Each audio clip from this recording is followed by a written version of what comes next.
السلام عليكم، كنتمنى تكونوا كلكم بخير وعلى خير واحوالكم طيبه. غادي نشارك معكم المعقوده ديال البطاطا اللي غادي نطيبوها في الفران، في العوده اننا نقليوها في الزيت. غادي نديروا ليها هذه الطريقه، رجعت بها اكثر من رائعه في المذاق ديالها اللي كتجي معلكه ولذيذه، وفي نفس الوقت راه كتكون مقرمشه على برا. الطريقه ديال التحضير ديالها راه كتكون سهله، وكذلك غادي نضيفوا معها واحد الحشوه اللي غادي تزيد ليها في المذاق ديالها اللي كيكون بنين بها. كما كتشوفوا القوام ديالها من الداخل راه كتكون رطبه ومعلكه وبنينه ومقرمشه على برا. والطريقه التحضير ديالها راه كتكون جد عمليه، دغيا تتوجد معنا بدون اضافه ديال الزيت. بالنسبه للحشوه عندنا فيها الدجاج والبصله وقياسهم في الزيت. هكا قطعنا قطع صغيره بالنسبه للدجاج، وكذلك فرمنا مزيان البصله باش دغيا انهم يوجدوا معنا في الطياب. كندير واحد 2 فصوص ديال الثومه، التوابل اللي كيعطيو المذاق في الدجاج مزيان، سكنجبير والخرقوم البلدي، وكذلك واحد شويه ديال الابزار وقياسهم في الملحه. وعلى نار كتكون متوسطه كنحاولوا اننا هكا نشحروه مزيان بلا ما كنضيفوا له الماء، ولا ضفنا الماء كنديروا غير واحد شي شويه لان راه الدجاج راه كيطلق المويه ديالته. كنديروا هكا نار متوسطه وحنا كنشحروه مزيان راه دغيا تيوجد معنا. غادي نضيف له واحد شويه ديال الكرافس، ملعقه هكايا مفرومه، الا كان متواجد نضيفوه، ما كانش نديرو قزبر ومعدنوس مفرومين مزيان. عطاتها مذاق لذيذ. بالنسبه للكرافس الا كان متواجد غير كنضيفوه، راه كيكون مزيان فيها.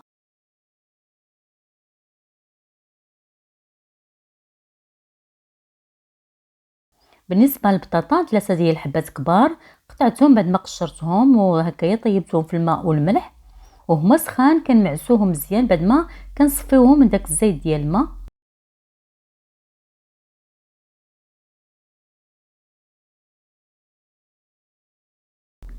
كنضيف لهم واحد شويه ديال الهريسه ولا الحرور، اللي تيحب فيها الحرور راه كيعطيها مذاق لذيذ. شويه ديال الملحه لان كنخصني فيها، كنضبطوا هنا القياس ديال الملحه فيهم كاملين. ومن بعد كنضيفوا لها ديك الحشوه ديال الدجاج بعد ما كطيب وكتجي على داك الشكل هكاك. كنحاولوا نفرتسوا مزيان الدجاج باش كيجيونا هكا الحشوه كامله كتكون قياس واحد تقريبا. كنمعسوهم ولا كنخلطوها مزيان.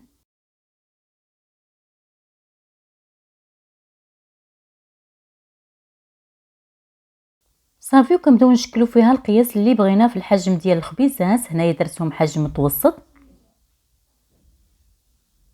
ما تتكونش رقيقه وما كتكونش غليظه بزاف. قياس ملي تنكملوهم تنخليوهم كيتهواو واحد شويه باش كتنشف لينا البطاطا. القياس اللي كنوجدوا فيها المراحل ديال التحضير ديالها الثانيه.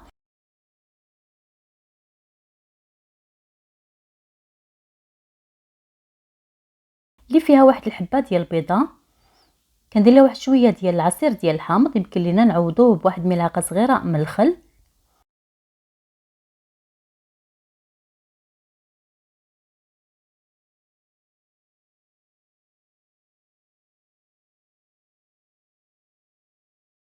صافي وكنغطسوا الحبات نتاع البطاطا في البيض بديك الطريقه. ومن بعد كناخذوها في يدينا هكاكينا وكنحاولوا ندردروا فوق منها الخبز اليابس محكوك لا شابلوغ، اللي تناخذوا الخبز وكنيبسوه مزيان وتنحكوه هكا في الحكاكه رقيقه من الافضل. كنستمروا على نفس الطريقه كما كتشوفوا الفيديو راه تيكون شارح نفسه حتى تنكملوهم كاملين.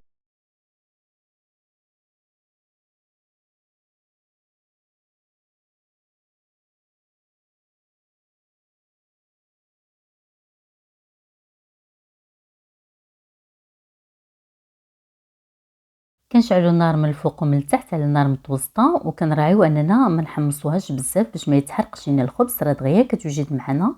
صافي وكتجي على هذا الشكل هذا، كتكون معلكه من الداخل بالحشوه لذيذه ومقرمشه على برا. واخا كتشقق واحد شويه لكن راه كتبقى شاده الشكل ديالها كما كتشوفوا.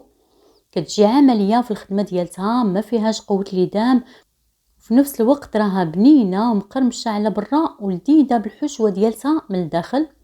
جات اكثر من رائعه. نتمنى يعجبكم الفيديو، ما تنساونا في اللايكات ديالكم باش تعم الفائده، والى ملتقى اخر ان شاء الله. مع السلامه.